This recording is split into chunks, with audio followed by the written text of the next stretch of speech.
అపాన వ్యాన ఉదాన సమాన నాగ కూర్మ క్రొకర అది త్రేణుపునిస్తుంది. అంటే నాలుక కడుపుకి శత్రువు ఎప్పుడు. ఎందుకంటే కడుపు లోపల 3వ వంతు మాత్రమే ఘనపదార్థం ఉండాలి, 3వ వంతు నీరు ఉండాలి, 3వ వంతు గాలి తిరగడానికి చోటు ఉండాలి.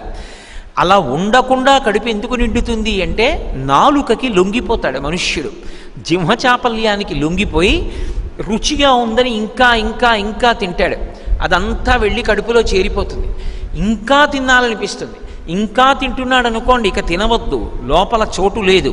నువ్వు అంత తింటే జీర్ణం చేయడం సాధ్యం కాక అనారోగ్యం వస్తుంది, కాబట్టి ఇక తినవద్దు అని త్రేణుపు రూపంలో చెప్తాడు.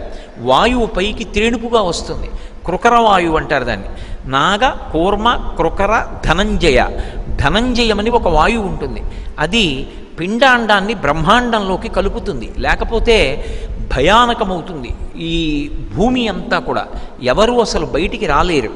పడిపోయినటువంటి ప్రాణులన్నీ అలాగే ఉండిపోయాయి అనుకోండి, అవి ఏవి మార్పు లేకుండా కాష్టభూతములైపోయి కర్రల్లా అయిపోయి అలాగే ఉండిపోయాయి అనుకోండి. ఈ మంథని గ్రామంలో ఇప్పటికి ఎన్ని కుక్కలు చచ్చిపోయి ఉంటాయి, ఇన్ని జీవులు చచ్చిపోయి ఉంటాయి. ఆ జీవులు ఏవి కూడా అలాగే ఉండిపోయాయి అనుకోండి, బిగిసిపోయి. అసలు బయటికి వెళ్ళడానికి చోటు ఉంటుందా?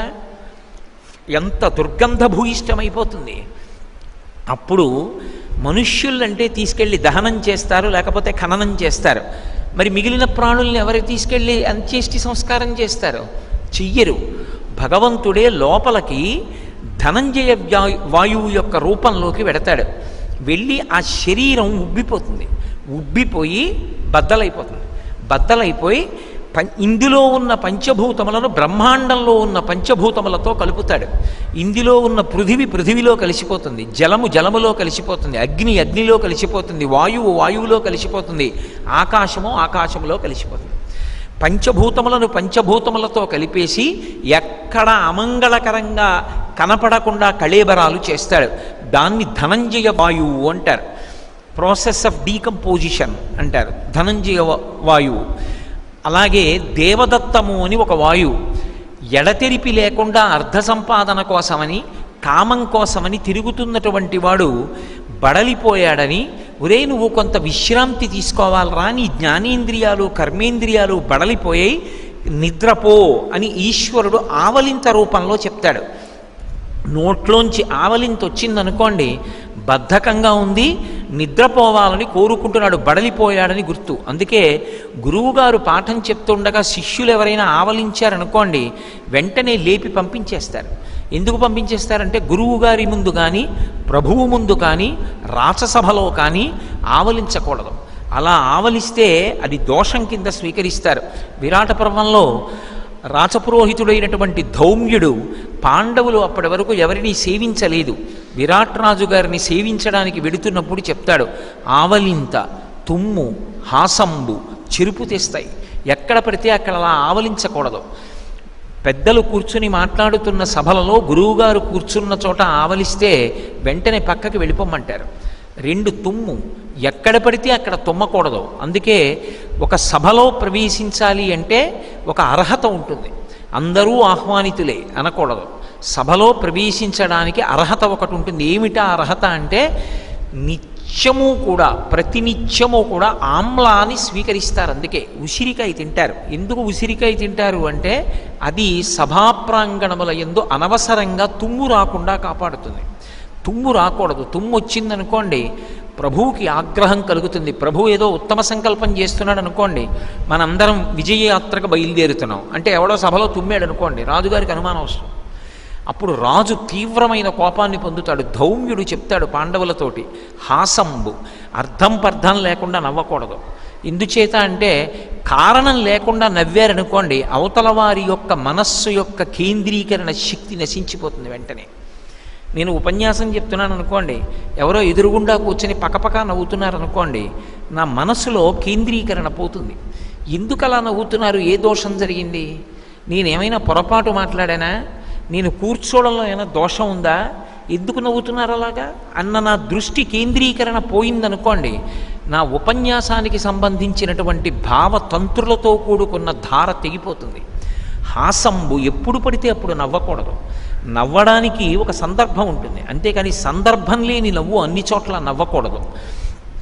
కాబట్టి ఈశ్వరుడు నువ్వు కావలసినంత విశ్రాంతి తీసుకోలేదు, విశ్రాంతి తీసుకో, నీ ఇంద్రియములు బడలిపోయాయి, నిద్రపొమ్మని ఆవలింత రూపంలో చెప్తాడు.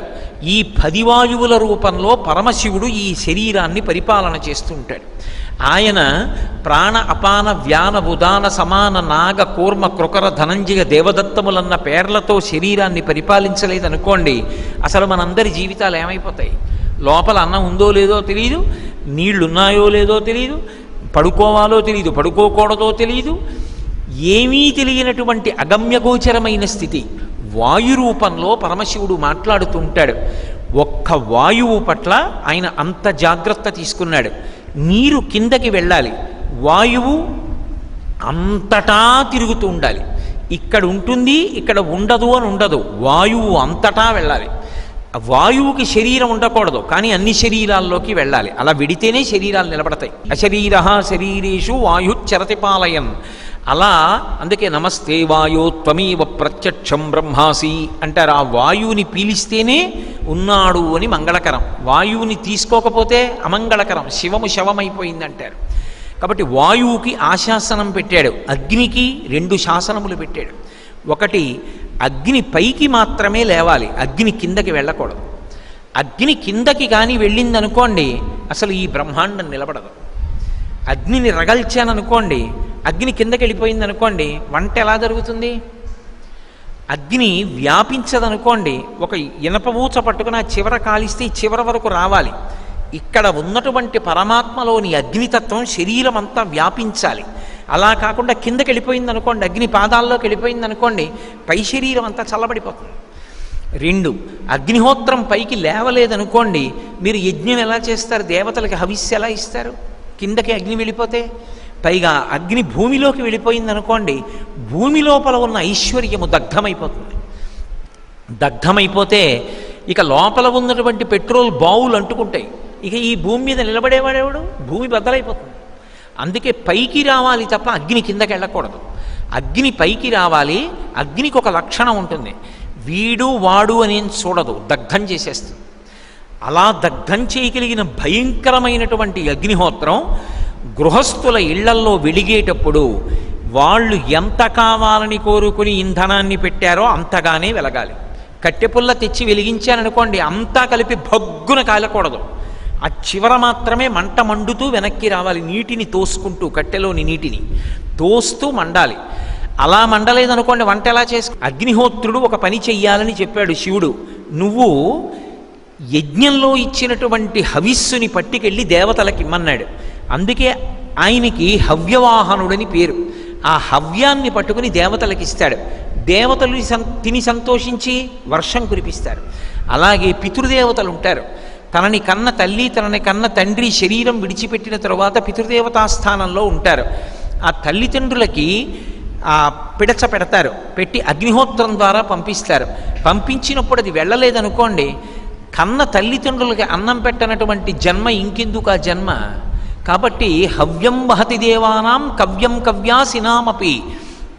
ఇళ్లల్లో, అందరి ఇళ్లల్లో మొట్టమొదటి వంట బ్రాహ్మణుడు ఎవరు అంటే అగ్నిహోత్రుడు. ఆయన కర్మ శివశాసనానికి అలా వంట చేసి పెడుతున్నాడు. ఆయన వెలగకపోతే పదార్థాలు పచనం ఎక్కడవుతాయి? ఇప్పుడు నేను ఈ ఉపన్యాసం చెప్పి మధ్యాహ్నం అయ్యేటప్పటికీ కడుపు ఖాళీ, అప్పుడు తీసుకొచ్చి నాకు ఇంత అన్నం పెట్టాలి అంటే అగ్నిహోత్రుడు పచనం చేయకపోతే అన్నం ఎక్కడి నుంచి వస్తుంది? మీకైనా నాకైనా. ప్రతి ఇంటిలో వంట బ్రాహ్మణుడై వంట చేసి పెడతాడు శివశాసనం మేరకు. దేవతలకు హవిస్సు పట్టుకెడతాడు, పితృదేవతలకు కవ్యాన్ని పట్టుకెడతాడు. హవ్యం వహతి దేవానాం కవ్యం కవ్యాసినామపి పాకంచ కురుతే వహ్ని శంకరస్యైవ శాసనాత్. లింగపురాణంలో వ్యాసభగవానుడు చెప్తాడు. అలా పృథివికి ఆపస్, తేజో, వాయు, ఆకాశము అంతటా పరివ్యాప్తమయ్యుండి ఎవరికీ అడ్డు రాకుండా ఉంటుంది. అలా ఉండేటట్టుగా ఆకాశభూతము, ఈ పంచభూతములకు పరమేశ్వరుడు అటువంటి శాసనాన్ని చేశాడు. అలా శాసనం చేశాడు కాబట్టి అన్నీ కూడా నిలబడతాయి. అగ్ని 2 రకములైనటువంటి అగ్ని ఉంటుంది వేదాంతంగా. నేను మాట్లాడేది ఆ ఉపాసనకి సంబంధించినటువంటి అగ్ని గురించి మాట్లాడటం లేదు. నేను తత్వ సంబంధమైన అగ్ని గురించి మాట్లాడుతున్నాను. ఒకటి భౌతికమైనటువంటి శరీరాలు నిలబడడానికి కావలసినటువంటి అగ్ని. రెండవ అగ్ని ఇక మళ్ళీ శరీరంలోకి రావలసిన అవసరం లేకుండా చెయ్యగలిగిన అగ్ని. ఒకటి బాహ్యమునందు కనపడుతుంది, అది దగ్ధం చేస్తుంది.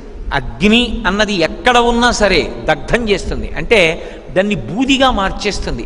అగ్ని స్పర్శ పొందితే ఇక మారడానికి అవకాశం లేని పదార్థంగా మారిపోతాడు, బూది అయిపోతుంది. ఇక బూది ఏమవుతుంది? ఏమీ అవదు. రెండవది జ్ఞానాగ్ని. జ్ఞానాగ్ని దేని చేత రగులుతుందంటే, జ్ఞానాగ్ని దేని చేత కలుగుతుంది అంటే, కేవలముగా భక్తితో కూడిన కర్మాచరణ చేత ప్రీతి పొందినటువంటి భగవంతుని యొక్క అనుగ్రహం చేత జ్ఞానము కలుగుతుంది. భక్తితో కూడిన కర్మాచరణం అంటే ఏదైనా చేసేటప్పుడు ఇది భగవంతుడికి అందాలి, ఆయన ఉన్నాడు, ఆయన్ని సేవిస్తున్నానన్న భావనతో చెయ్యాలి తప్ప ఏదో అర్థం పర్థం లేకుండా ఇవన్నీ నేనే చేశానన్న అహంకారంతో చేసిన వాటిని ఈశ్వరుడు పుచ్చుకోడు. పత్రం పుష్పం ఫలం తోయం యోమే భక్త్యా ప్రయచ్చతి. భక్తితో ఇచ్చినదేదో అదే పుచ్చుకుంటాడు ఆయన. ఇందులో చమత్కారం ఏమిటంటే, భక్తితో కూడిన కర్మాచరణము అన్నమాట మీకు అర్థం అవ్వాలంటే నేను ఒక్క ఉదాహరణ చెప్తే మీరు పట్టుకుంటారు. భర్త గారు ఇంకో గంటలో ఇంటికి వస్తాడు, ఆకలితో వస్తాడు, అన్నం పెట్టాలి భార్య. అయ్యో ఆయన అంత కష్టపడి వస్తారు, ఆయనకి అంత అన్నం పెట్టాలని చెప్పి రోట్లో కాస్త ఉసిరికాయ పచ్చడి చేసింది, ఏదో చారు పెట్టింది, కూర వండింది, పులుసు పెట్టింది. ఇప్పుడు అసలు ఇవన్నీ కలుపుకోవడానికి అన్నం ఉండాలి. ఆ అన్నం వండాలి అంటే ఏదో ఆ బియ్యాన్ని కడిగి ఓ పాత్రలో పోసి, ఏ పాత్రతో బియ్యం పోసిందో పాత్రకి 2 కొలతల నీళ్లు పోసి, అగ్ని మీద అది ఉడికే పర్యంతము మూత పెట్టి చూసి ఉడికింది అన్న తర్వాత అప్పుడు ఆ గంజి వార్చేస్తే లోపల ఉన్న ప్రతి బియ్యపు గింజ మెతుకైపోయిందా లేదా? పోనీ అది మరిచిపోయామండి మేము, గంజి వార్చడాలు అవి ఇప్పుడు ఎక్కడున్నాయంటే, పోనీ ప్రెషర్ కుక్కర్లో పెట్టి గ్యాస్కెట్ పెట్టి మూత పెట్టి వెయిట్ పెట్టి అగ్నిహోత్రం మీద వెలిగించినప్పుడు స్టవ్ ఒక్కటే మరిచిపోయారనుకోండి వెలిగించడం, ఉడుకుతుందా? అగ్ని ప్రధానం. అగ్ని వెలిగిందనుకోండి, కుక్కర్ కూత కూసిన తర్వాత అన్ని బియ్యపు గింజలు అన్నం అయ్యాయా అని అనుమానపడక్కర్లేదు. అన్ని బియ్యపు గింజలు అన్నం అయిపోతాయి, ముక్కలున్నా అన్నం అయిపోతాయి. ఒక కూత చేత లోపల ఉన్న బియ్యపు గింజలన్నీ అన్నం అయిపోయాయని చెప్పినట్టే, భక్తితో కర్మ చెయ్యగా ప్రీతి పొందిన పరమేశ్వరుడు జ్ఞానం ఇస్తాడు. ఆ జ్ఞానము కలిగిన నాడు ఇక అంతటా పరమేశ్వరుడే కనపడతాడు. ఆ స్థితిలో ఇక కర్మాచరణం ఉండదు. ఆ జ్ఞానాగ్ని ఎవరి యందు మేల్కొంటుందో, ఎవరి యందు రగల్చబడుతుందో అటువంటి వాడు ఇక మళ్ళీ పుట్టవలసినటువంటి అవసరం ఉండదు. అటువంటి మహాజ్ఞానులు కొన్ని కోట్ల కోట్ల కోట్ల మందిలో ఎవరో ఒక్కడుంటాడు. అటువంటి వాళ్ళే, అటువంటి వాళ్ళలో లెక్కించదగినటువంటి వారిలో మహాపురుషులు ఈ మధ్యకాలం వరకు ఉన్నటువంటి వారు భగవాన్ రమణ మహర్షి. భగవాన్ రమణ మహర్షి అరుణాచల క్షేత్రంలోనే ఉండేవారు. వారు కారణజన్ములు. ఇప్పుడు అరుణాచలం అన్న పేరు విని అక్కడికి వెళ్ళిపోయారు. ఎన్నడూ వారికి శరీర స్పర్శ లేదు, ఆత్మగా నిలబడి ఉండేవారు. అసలు శరీరం అన్న దానితో ఆయనకి తాదాత్మ్యత ఉండేది కాదు. ఎవరైనా ఆయన దగ్గరికి వెళ్ళి రాత్రి బాగా నిద్రపోయారా అని అడిగితే, ఓ ఇది బాగా నిద్రపోయిందనేవారు. ఇది బాగా నిద్రపోతే మీరు, నేను ఆత్మ, ఈ శరీరం నిద్రపోవడాన్ని సాక్షిగా చూస్తున్నాను తప్ప నేను నిద్రపోవడానికి ఆత్మకి నిద్ర లేదు. ఆయన ఎప్పుడూ ఆత్మభావనగానే ఉండేవారు తప్ప ఆయన ఎన్నడూ నేను శరీరం అనుకోలేదు. అందుకే ఆయన శరీరం పడిపోతుంటే ఊపిరి అందని స్థితి ఏర్పడితే డాక్టర్లు ఆక్సిజన్ సిలిండర్ పట్టుకుని పరిగెత్తారు. వద్దు వద్దని సంజ్ఞ చేసి కొన్ని వేల మంది చూస్తూ ఉండగా ఆయన శరీరంలోంచి దివ్యమైనటువంటి జ్యోతి బయటికి వచ్చి అందరి మధ్యలోంచి పైకెక్కి అరుణాచలానికి ప్రదక్షిణం చేసి ఆ అరుణాచలంలోనే ప్రవేశించి అంతర్ధానమైపోయింది. అరుణాచలం పరమశివుడు కాబట్టి ఆ పరమశివుని యందే ఐక్యమైపోయింది. అరుణాచల క్షేత్రం అంత గొప్పది అని స్కాందం. ఒక్కసారి అరుణాచల క్షేత్రంలో అడుగు పెడితే చాలు. కానీ ఒక నియమం ఉంటుంది. అరుణాచలం వెళ్ళేటటువంటి వారు ఎప్పుడూ కూడా నేను ఇంతటి వాడను అన్న భావన మాత్రం మనసులో ఉండడానికి వీల్లేదు. నేను ఇంత అందంగా ఉంటాననో, ఇంత పొడుగ్గా ఉంటాననో, నేను ఇంత విద్వాంసున్ననో, నాకు ఇన్ని శ్లోకాలు వచ్చనో, నేను ఇన్ని పురాణాలు చదువుకున్నానో, నేను ఇంత అధికారినో, నాకు ఇంత డబ్బుందనో, నాకు ఇన్ని వ్యాపారాలు ఉన్నాయనో మనసులో పెట్టుకుని వెడితే అరుణాచలంలోకి రానివ్వడాయన. ఒకానొకప్పుడు జ్ఞాన సంబంధన అయినారంతటి వారు పెద్ద పేరోలకంతో హడావిడి చేస్తూ అరుణాచలంలోకి వెళ్ళబోతే దొంగలు ఎత్తుకుపోయారు సామాగ్రి అంతా. అన్నం కూడా లేకుండా అరుణాచలం బయట నిలబడిపోవలసి వచ్చింది. అప్పుడు అరుణాచలేశ్వరుడి వైభవం గుర్తుకొచ్చి పత్తికం పాడితే పరమశివుడే పెళ్లివారి రూపంలో వచ్చి అన్నం పెట్టి అరుణాచలంలోకి ప్రవేశపెట్టాడు. అరుణాచలం అంత మహిమాన్వితమైనటువంటి క్షేత్రం. నేను మీతో మనవి చేశాను కదూ, ఒక్కసారి అరుణాచలం వెడితే చిత్రగుప్తుడు గీత గీస్తాట, ఈ జీవుడు అరుణాచలం వెళ్ళాడు కాబట్టి తరువాత అని గీత గీస్తాడు. అంటే అరుణాచలం పట్టణంలోకి ప్రవేశించినంత మాత్రం చేత అంత గొప్ప అనుగ్రహంగా ఈశ్వరుడు భావన చేస్తాడు. అటువంటి చోటికి వెళ్ళడం, ఆ అరుణాచలానికి అంటే అక్కడ ఉన్నటువంటి ఆ కొండకి ప్రదక్షిణం చెయ్యడం అంత గొప్ప విశేషం. ఇప్పటికీ అప్పుడప్పుడు మేము అరుణాచలం యాత్రకు వెడుతూ ఉంటాం. వెళ్ళినప్పుడు కాకినాడ నుంచి పెద్ద సమూహాలుగా సత్సంగం అందరం వెళ్ళి డప్పులు, డోళ్ళు, భజనలు చేసేవాళ్ళు, దండకాలు పాడేవాళ్ళు, పాటలు పాడేవాళ్ళు, వీళ్ళందరం కలిసి రాత్రి 10 గంటలకి మొదలు పెడతాం ప్రదక్షిణం చేయడం. మొదలు పెడితే పరమశివలింగానికి 8 దిక్కుల 8 స్థానాలు ఉంటాయి. దక్షిణాన యమలింగం ఉంటుంది, అలాగే నైరుతిలో నైరుతిలింగం. అరుణాచలంలో ఉన్నటువంటి నైరుతి దిక్కున ఉన్నటువంటి శివలింగం దగ్గర కూర్చుంటే ఎవరికైనా సరే మనోలయం అవుతుంది, ధ్యానం నిలబడుతుంది. కావ్యకంఠ గణపతి ముని తరచు నైరుతిలింగం దగ్గర కూర్చునే ధ్యానం చేసేవారు. అక్కడ కూర్చుని ఏవో అష్టకాలు అవి అన్నీ పాడుకుంటాం. నైరుతిలింగం దాటితే పశ్చిమాన వరుణలింగం. వరుణలింగాన్ని దర్శనం చేస్తే నీటికి లోటు ఉండదు. అలాగే జీవితంలో కొడుకుల్ని, మనవల్ని, మునిమనవల్ని చూస్తారు. కడుపున పుట్టినటువంటి బిడ్డలకి ప్రమాదాలు ఏర్పడడం, వాళ్ళు శరీరం విడిచిపెట్టడం ఇలాంటివి జరగవు పశ్చిమాన ఉన్న వరుణలింగాన్ని దర్శనం చేస్తే అరుణాచలంలో. అలాగే వాయవ్యంలో వాయులింగం, అలాగే ఉత్తరానికి వస్తే కుబేరలింగం. కుబేరలింగం అన్నందుకు కుబేరలింగంలాగే ఉంటుంది, అంత మహిమాన్వితంగా ఉంటుంది. ఈశాన్యంలో ఈశానలింగం ఉంటుంది. అసలు ఈశానలింగాన్ని చూసి తీరాలి. మీరు ఎంతమంది అరుణాచలం వెళ్ళారో నాకు తెలియదు, కానీ ఈశానలింగం ఎంత వైభవోపేతంగా ఉంటుందో.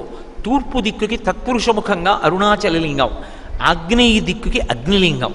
ఆ అగ్నిలింగం పక్కనే రమణ మహర్షి యొక్క ఆశ్రమం. అష్ట దిక్కులా కూడా 8 శివలింగాలు ఉంటాయి. 8 మంది దిక్పాలకులు 8 శివలింగ రూపాలలో ఉండి మధ్యలో అరుణాచలం ఉంటుంది. ఆది అన్నామలై దగ్గరికి వచ్చి చూస్తే పార్వతీదేవి పరమశివుడితో చేరిపోయినటువంటి ఘట్టం కనపడుతుంది.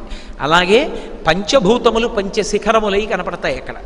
అరుణాచలం గిరిప్రదక్షిణం చేసి తీరాలి.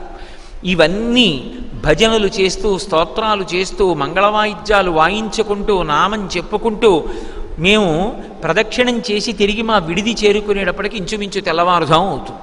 స్నానం చేసి సంధ్యావందనం చేసుకుని మళ్ళీ దేవాలయంలోకి ప్రవేశిస్తాం. అరుణాచల క్షేత్రానికి వెళ్ళడం అంటే అంత వైభవోపేతమైనటువంటి క్షేత్రం. అరుణాచలానికి వెళ్ళడం అంత గొప్పదైతే అరుణాచల శివ, అరుణాచల శివ, అరుణాచల శివ, అరుణ శివ అంటే చాలు, దాన్ని స్మరిస్తే చాలు.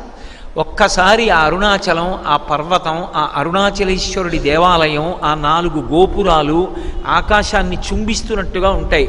ఆ దేవాలయం, ఆ అగ్నిలింగం, వాటిని తలుచుకుంటే చాలు మోక్షం ఇస్తానన్నాడు.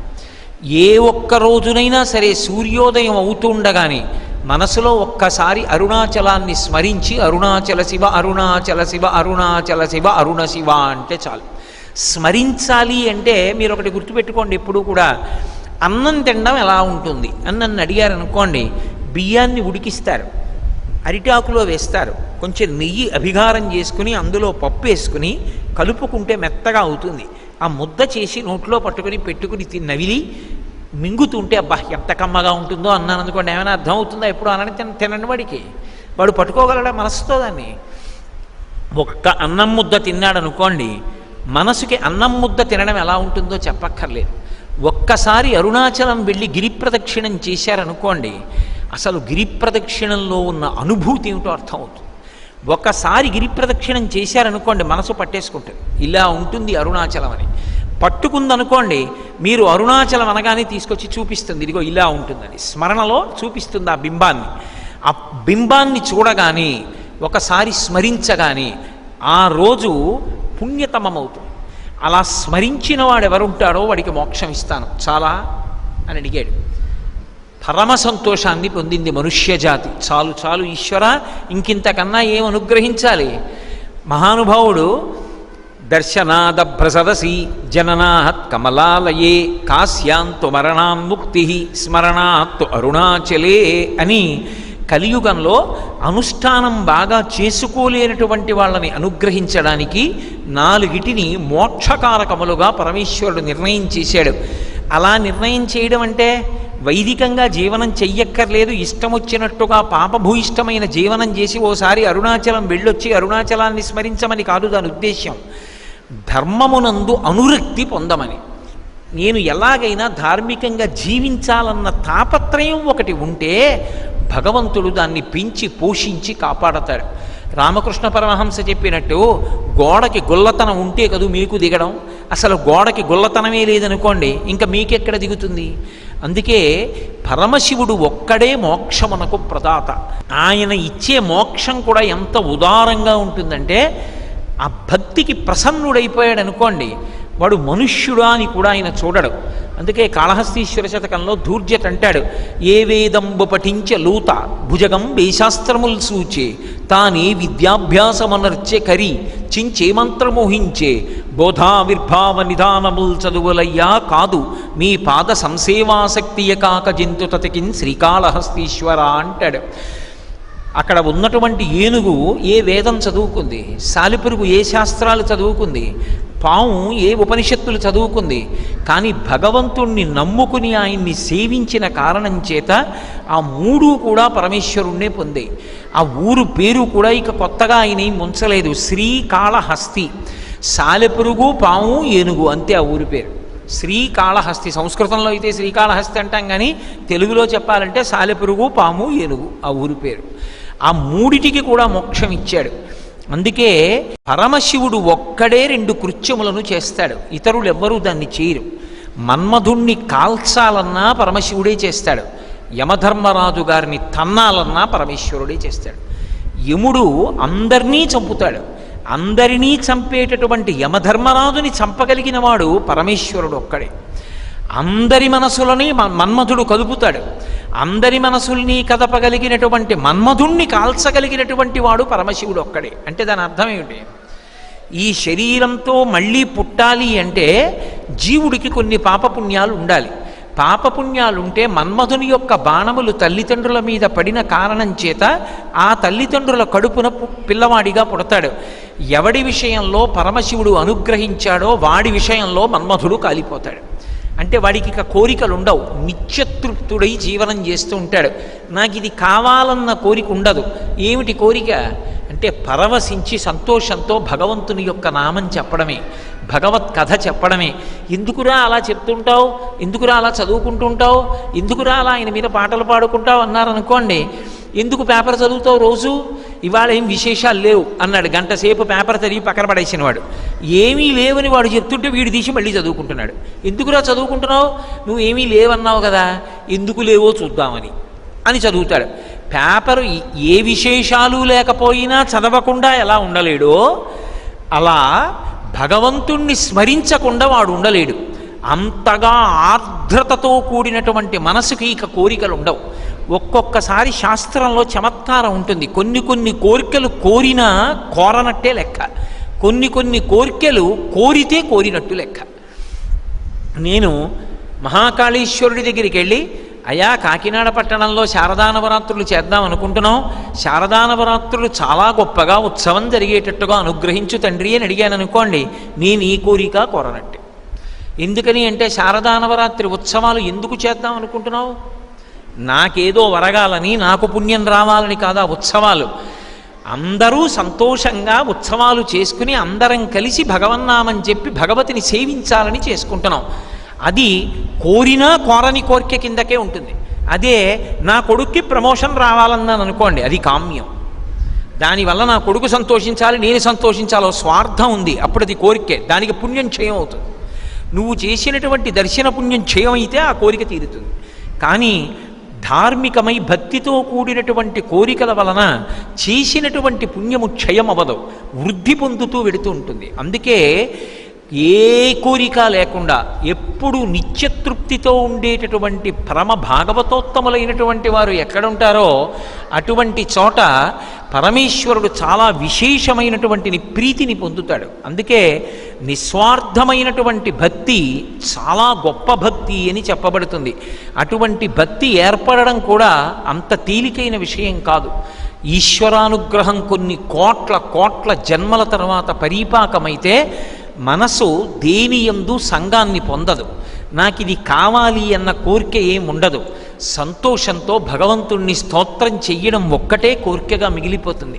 అలా మిగలాలంటే అర్థమును జయించగలిగిన వాడై ఉండాలి. డబ్బు మీద వ్యామోహం పోవాలి అంటే ఒక జన్మ తపస్సు సరిపోదు, ఎన్నో జన్మల తపస్సు ఉంటే నాకెందుకండి అనగలిగినటువంటి శక్తిని పొందుతాడు. ఏ విధమైనటువంటి కోరిక లేకుండా తృప్తిగా బతికేస్తున్నాడు అంటే అతనిని మించిన ఐశ్వర్యవంతుడు లోకంలో లేడు. ఇంకా వాడే మహదైశ్వర్యవంతుడు, వాడు శివానుగ్రహాన్ని పొందినవాడు. అటువంటి స్థితి ఒక్క